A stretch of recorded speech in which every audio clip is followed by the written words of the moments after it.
Hello everyone, I welcome you all to our beloved channel Beloved Academy। आज हमारा psychology test series की सबसे पहली वीडियो है और साइकोलॉजी टेस्ट एक ऐसी सीरीज़ है जहाँ पर हम साइकोलॉजी के हर एक उस इम्पॉर्टेंट इंटरेस्टिंग टॉपिक पे बात करेंगे जो हमारी लाइफ को आसान बनाती है, हमें अपने आप को और हमारे आसपास जितने भी लोग हैं उनको समझने में मदद करती है। मतलब एक तरीके से साइकोलॉजी पढ़ना इंसानों को पढ़ना है, पर माइंड रीड नहीं कर सकते यार साइकोलॉजी वाले, इस बात का ध्यान ज़रूर दें। तो ये जो साइकोलॉजी टेस्ट सीरीज़ है ये आपको हर सैटरडे और संडे शाम को 7 बजे मिल जाएंगे। तो आज का हमारा जो टॉपिक है वो है रिवर्स साइकोलॉजी। अब साइकोलॉजी तो है ही, पर यहाँ पे ना एक रिवर्स शब्द आ गया है। अब रिवर्स का मतलब क्या है? तो रिवर्स का मतलब है उल्टा। तो आज हम पढ़ेंगे उल्टा साइकोलॉजी, या फिर अगर आप इसको उल्टी कहने में कंफर्टेबल है तो आप कह सकते उल्टी वाली साइकोलॉजी। मुझे खैर पता नहीं इसको एग्जैक्ट हिंदी में क्या कहते, तो मैं इसका मजाक नहीं बनाऊंगी और इसको रिवर्स साइकोलॉजी करके बुलाऊंगी। ओके, तो रिवर्स साइकोलॉजी है हमारा आज का टॉपिक।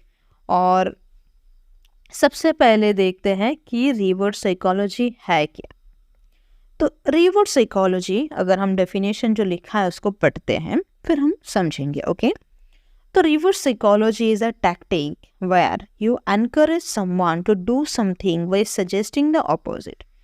तो एक ऐसी एक टैक्टिक है, अगर हम कहेंगे एक ऐसी एक टेक्निक है, या फिर मान लीजिए जहाँ मतलब ऐसी एक मतलब चलती आ रही है जहाँ पे आप किसी इंसान को एक चीज़ करने के लिए एनकरेज करते हैं उसका उल्टा बता के।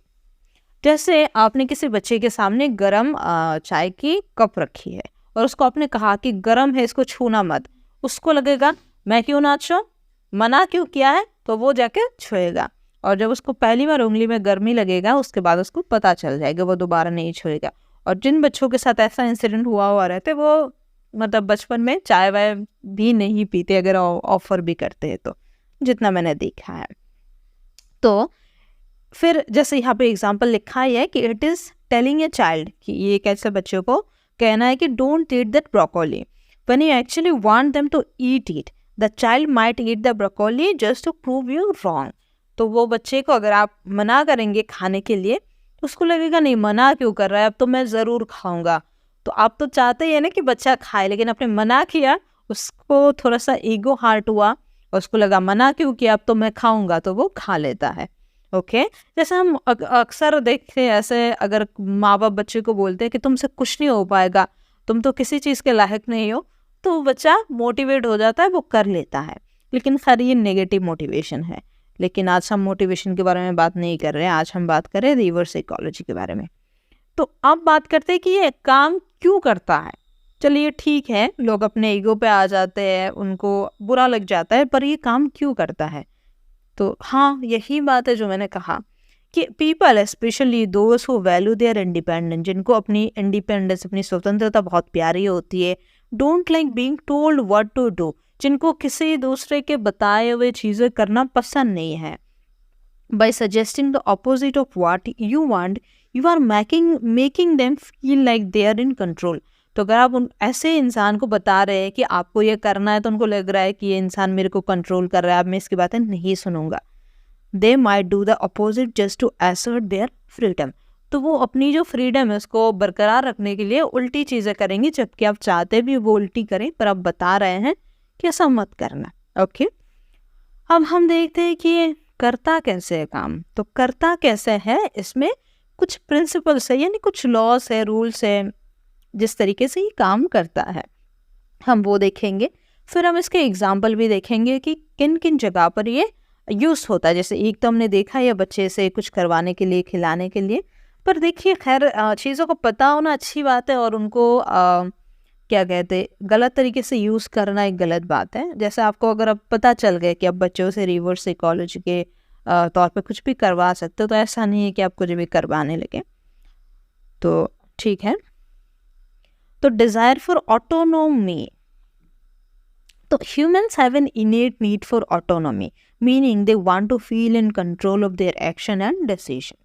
तो ऑटोनॉमी का मतलब होता है कि इंसान जो है हमेशा अपने एक्शन और अपने डिसीजन में के अपने एक्शन और अपने डिसीजन के कंट्रोल में रहना चाहता है। वो नहीं चाहता है कि उसको कोई कुछ भी बताए, कोई कुछ ऐसी चीज़ें करे। जैसे मेरे साथ अक्सर ऐसा होता है, मैं अगर किचन में होती हूँ, कुछ काम कर रही होती हूँ, मतलब कुछ काम यानी कुछ बना रही होती हूँ, तो मुझे अगर कोई अगर बताता है कि ऐसा मत करो, ऐसे मत बनाओ, वैसे मत बनाओ, तो मुझे अच्छा नहीं लगता, मुझे थोड़ा सा गुस्सा आता है। तो खैर ये भी आप देख सकते हैं रिवर्स साइकोलॉजी का एक एग्जाम्पल। तो मेरी मम्मी ये इस्तेमाल कर सकती है मेरे ऊपर, कुछ और बता के मेरे से वही करवाए जो सही है। So when someone is told they can't or should not do something, it can make them want to do it even more just to prove their independence. तो ये ऑटोनॉमी की वजह से काम करता है, यानी जिन लोगों को अपने एक्शन और अपने डिसीजन के कंट्रोल में रहना पसंद है, उनको अगर आप कहेंगे कि वो कुछ और करे, आपकी बातों में आए, तो वो लोग मानेंगे नहीं और वो लोग कर लेते हैं। तो पहला रीज़न हुआ, लोग अपने एक्शन और डिसीजन के कंट्रोल में रहना चाहते हैं, इसलिए वो कर लेते हैं। फिर अब देखते हैं दूसरा क्या है। तो दूसरा बात है, एक थ्योरी आता है, इसको हम कहते हैं रिएक्टेंस थ्योरी। अब ये रिएक्टेंस थ्योरी क्या है? तो this psychological concept states that when people feel their freedom are being threatened, they experience an inner push reactance to regain that freedom. For example, if someone is told they can't have something, they may want it more. तो जिन लोगों को ऐसा लगता है कि उनकी जो freedom है उसको थ्रेट पहुंच रही है, उनकी जो फ्रीडम है वो छीना जा रहा है, इट इज़ बीइंग स्नैच्ड और बीइंग थ्रेटन, तो उनके अंदर में एक इनर पुश आती है, एक बहुत ज़्यादा एक अर्ज होता है कि नहीं, जो बताया वो तो नहीं करना है, जैसे बताया वैसे तो नहीं बनना है। ओके, तो वही चीज़ है रिएक्टेंस थ्योरी, हम इसको कहेंगे, यानी वो एक रिएक्शन होता है। तो पहली बात, लोगों को अपने आप के हिसाब से रहना पसंद है, यह है। और दूसरी बात, लोगों के अंदर से एक अर्ज होता है कि वो अपनी जो स्वतंत्रता है, अपनी जो चीज़ है, उनको बरकरार रखे। ओके, फिर जो तीसरी चीज़ है वो है curiosity. Telling someone not to do something can pick their curiosity. They might wonder why should not I, and may be more inclined to explore further. Okay, तो वही बात है कि लोग क्यूरियोसिटी में आके भी कर लेते हैं। जैसे बच्चों को कहा कि ये कप गर्म है, छूना मत, चाय की कप अपने आके रखा, तो उसको लगेगा क्यों नहीं, मैं तो छू के देखूंगा। तो वो क्यूरियोसिटी में जाके कप को छुआ और उसकी उंगली जल गई, मान लीजिए। खैर जल्दी भी नहीं चाहिए, ऐसे बच्चों के साथ बुरा नहीं होना चाहिए। तो फिर चौथी जो चीज़ है वो चैलेंज। तो कुछ लोगों को चैलेंज बहुत अच्छा लगता है। तो framing something as too difficult or beyond someone's capability can motivate them to prove themselves and demonstrate they can meet or surpass the challenge. तो अगर आपने किसी को बता दिया तुमसे ना हो पाएगा ये, तो उनको लगेगा कैसे हमसे ना हो पाएगा, अब हम इसको करके दिखाएंगे। तो अगर आप चैलेंज के फॉर्म में किसी चीज़ को बताया किसी को, तो उनको थोड़ा सा ईगो हार्ट हो जाता है, लोगों को चैलेंज लेना पसंद है। अरे वो एक सीरियल भी नहीं आता था, तुमसे ना हो पाएगा गुड्डन, वैसे मैंने देखी नहीं है कभी, उसकी बस ऐड वगैरह आती है तो देखी है। तो वही है, किसी चीज़ को अगर ज़्यादा डिफ़िकल्ट या फिर किसी के जो कैपेबिलिटी है उसके ऊपर उससे ज़्यादा अगर आपने बता दिया है, तो उनको लगता है कि नहीं हो पाएगा। तो उनको लगता है क्यों नहीं हो पाएगा, तो फिर वो लोग कर लेते हैं। फिर पांचवा जो रीज़न है वो है वैलिडेशन। अब लोग वैलिडेशन तो चाहते हैं, किसको, लोगों से वैलिडेशन, रीअश्योरेंस, इन चीज़ों को पसंद ना होता है। कहीं ना कहीं अंदर ही अंदर हम सब चाहते हैं कि हमें अपनी जो सर्कल है, अपनी जो सोसाइटी है वो वैलिडेट करे। तो समटाइम्स पीपल सीक वैलिडेशन और recognition. Okay, so when reverse psychology hints that they might not be capable of something, they might undertake the task to gain acknowledgement or validation. तो जिस तरीके से लोगों को अगर लगता है कि उनसे ना हो पाएगा ऐसी चीज़, कोई अगर और इंसान बता, तो सबसे पहला रीज़न होता है चैलेंज और दूसरी होती है वैलिडेशन। लगता है कि जैसे आपने देखा होगा कि मान लीजिए एक फैमिली है जहाँ पे सब डॉक्टर्स हैं, तो उस जगह पे कोई अगर एक बच्चा है जो कि पढ़ाई में शायद एकेडमिकली उतना अच्छा नहीं है, वो उसको लगता है कि चलो मेडिकल वगैरह की पढ़ाई थोड़ी सी हार्ड होती है, वो नहीं कर पाएगा, उसको मुश्किल लगने लगता है, और लोग बताते भी है। लेकिन सिंस वो उसके फैमिली में सारे डॉक्टर्स हैं, तो उसको भी अपने जो बाकी लोग हैं उनके साथ वैलिडेट होकर रीएश्योर्ड होकर रहना है, तो वो कोशिश करेगा कि वो भी मेडिकल का एग्ज़ाम क्रैक करे और एमबीबीएस कंप्लीट करे। ये होता है वैलिडेशन। ओके, तो अब हमने देख लिया क्या रीज़न हो सकता है। अब now let's see some examples of how we can use reverse psychology in our daily life. और इस पार्ट को डिस्कस करने से पहले मैं बताना चाहती हूँ, देखिए हर चीज़ का नेगेटिव पॉजिटिव इम्पैक्ट होता है, तो चीज़ों को पता होना अच्छी बात है, लेकिन उनको गलत तरीके से यूज़ करना गलत बात है। ओके, तो सबसे पहला जो एग्जाम्पल है वो है पेरेंटिंग। अब माँ बाप के बारे में सबसे पहले बात करते हैं, वही पहले आते हैं। तो अगर पेरेंट किसी बच्चों को बताता है कि I bet you can't finish your vegetables, तो अगर बताता है कि मैं चैलेंज करता हूँ तुम ये सब्जी खा ही नहीं पाओगे, ये ख़त्म ही नहीं कर पाओगे, तो बच्चा क्या आता है, child wanting to prove their parents wrong eat the vegetable. तो बच्चा वो सब्जी खा लेता है कि नहीं मम्मी आपने बताया मैं नहीं खा सकता, आप तो गलत हैं, मैं तो खा लूँगा, मैंने तो खा लिया, ऐसे। फिर दूसरा जो एग्जाम्पल है वो है टीचिंग। अब मैं वैसे नहीं हूँ ऐसे साइकोलॉजी यूज़ करने वाली, तो लेकिन फिर भी ऐसा होता है कि टीचर टू स्टूडेंट्स, अगर टीचर स्टूडेंट को बताते मान लीजिए आई don't think any one can solve this problem in under 5 minutes, तो अगर टीचर बताती कि मुझे नहीं लगता 5 मिनट के अंदर इस मैथ्स को कोई सॉल्व कर पाएंगे, तो students eager to prove the teacher wrong try harder to solve the problem quickly. तो बच्चे चाहते नहीं, मैम ने कहा या सर ने कहा कि 5 मिनट के अंदर हम इस मैथ को सॉल्व नहीं कर सकते, हम तो करके दिखाएंगे। तो बहुत हार्ड ट्राई मारते हैं, वो बहुत कोशिश करते हैं और सॉल्व करने की कोशिश कर सकते हैं, मतलब कर सकते नहीं करते हैं। फिर है रिलेशनशिप। अब रिलेशनशिप भी देख लेते, राज और सिमरन को किसने नहीं देखा है। तो राज जो है वो सिमरन को कहता है कि it's okay, you probably won't understand this movie, it's quite complex. चलो ठीक है, तुमको ये सारी मूवी समझ नहीं आएंगे, ये थोड़े बहुत कॉम्प्लिकेटेड है, थोड़ा सा कॉम्प्लेक्स है। अब सिमरन जो है वो नहीं चाहता कि वो राज के सामने डम प्रतीत हो, मंद बुद्धि प्रतीत हो, तो वो चाहेगी कि Simran eager to show they are knowledgeable, sorry she is knowledgeable, pays extra attention to the movie. तो यहाँ पे दे आर नहीं, यहाँ पे शी इज होगा।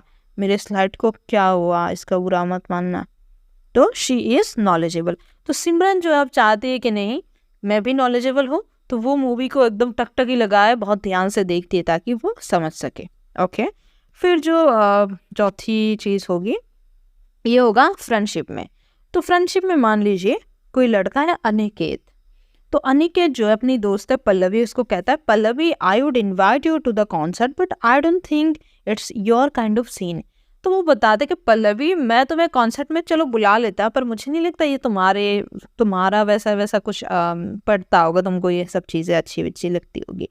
तो Pallavi not wanting to seem under adventurous decides to go to the concert. Okay, तो तो पल्लवी जो है वो नहीं प्रतीत होना चाहती है निकेत या ग्रुप के सामने कि वो बोरिंग है, तो वो भी कॉन्सर्ट में चली जाती है।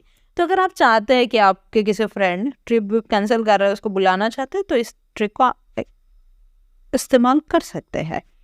फिर जो है पांचवी चीज़ वो है मोटिवेशन में। अब अगर कोई कोच है वो किसी भी एथलेट किसी भी प्लेयर को कहते हैं कि most people can't run the last lap under a minute, कि आखिरी जो चीज़ है, आखिरी पड़ाव जो है ये 1 मिनट के अंदर कोई नहीं दौड़ पाता है। तो अगर कोच जो है किसी भी एथलेट को कहता है, तो athlete driven by the challenge pushes harder to run the lap under minute. तो एथलेट जो है वो कोशिश करेगा 1 मिनट के अंदर उस पड़ाव को ख़त्म करने के लिए, क्योंकि उसको लगेगा नहीं किसी ने नहीं किया तो मुझे करना, एक मोटिवेटेड हो जाता है इंसान। जैसे ये चीज़ कभी भी मोटिवेशन की चीज़ है जो वो कंपनी में जो बॉस है वो एम्प्लॉय के साथ करता है। वो बताते कि मेरे ख्याल से ऐसा आज तक किसी ने नहीं किया, मुझे नहीं लगता कोई कर पाएगा ऐसा। तो जो एम्प्लॉय हैं वो लोग करने की कोशिश करते हैं। Okay, so that's it. फिर आता है सेल्स। अब सेल्स में हम सबको पता है बार्गेनिंग वगैरह के बारे में, तो यहाँ पे बार्गेनिंग तो नहीं करना है, यहाँ पे इंसान की ईगो को हर्ट करना है। मुझे लगता है कि आप सब ने भुवन बाम को देखते होंगे, बीवी की वाइन्स जो चैनल है आप लोग जानते होंगे, देखते होंगे। तो उनका कई तो एक सीरीज़ है जहाँ पे क्या होता है कि मैंने वो सीरीज़ वैसे पूरी देखी नहीं है, वो बस सीन देखा है उसको, वो रील्स में देखा है, मुझे याद है। तो वो दुकान पे जाता है, उसके साथ शायद उनकी वाइफ़ या गर्लफ्रेंड ऐसा होती है, तो वो जाके कुछ सामान देने के लिए कहता है। तो सामान देने के लिए कहता है, लेकिन जो सेल्समैन होता है या फिर जो दुकानदार कह लीजिए आप, वो बताता है कि इसकी ना कीमत इतनी होती है, इसकी ना कीमत इतनी है, आप खरीद पाएँगे क्या? तो इस तरीके से ना उन्होंने जो भुवन बाम है उनको ट्रिगर कर दिया, और एंड में भुवन बाम क्या करते हैं कि जो सारे शायद वॉचमैन होते हैं, शायद मुझे उतना याद नहीं है, उन सारे वॉचमैन को बुला के वो स्टोर का जितना भी सामान है वो सब खरीद लेता है। तो ये एक तरीका होता है, अगर आप इंसान को बता दें कि ये सामान जो आप खरीदने आए हैं ये आपके औकात के बाहर है, तो जो कस्टमर है वो अपनी औकात प्रूफ करने के लिए वो सामान खरीद ही लेगा है। वैसे ऐसे शब्द का इस्तेमाल नहीं करना चाहिए, मुझे, आपको नहीं। तो सेल्समैन टू द कस्टमर अगर कहें कि this is one of our premium models, it might be a bit too advance for you, कि कहेंगे कि ये थोड़ा सा प्रीमियम है लेकिन आपके लिए थोड़ा सा एक्सपेंसिव और एडवांस हो सकता है। तो customer not wanting to seem inexperience or unable to afford it shows interest in the premium model. तो कस्टमर को अब इनएक्सपीरियंस या फिर ऐसा नहीं लगना चाहिए कि उसको प्रीमियम के बारे में पता नहीं या फिर वो अफोर्ड नहीं कर सकता है, तो वो ले लेता है प्रीमियम मॉडल, या फिर वो कम से कम इंटरेस्ट तो शो करता है।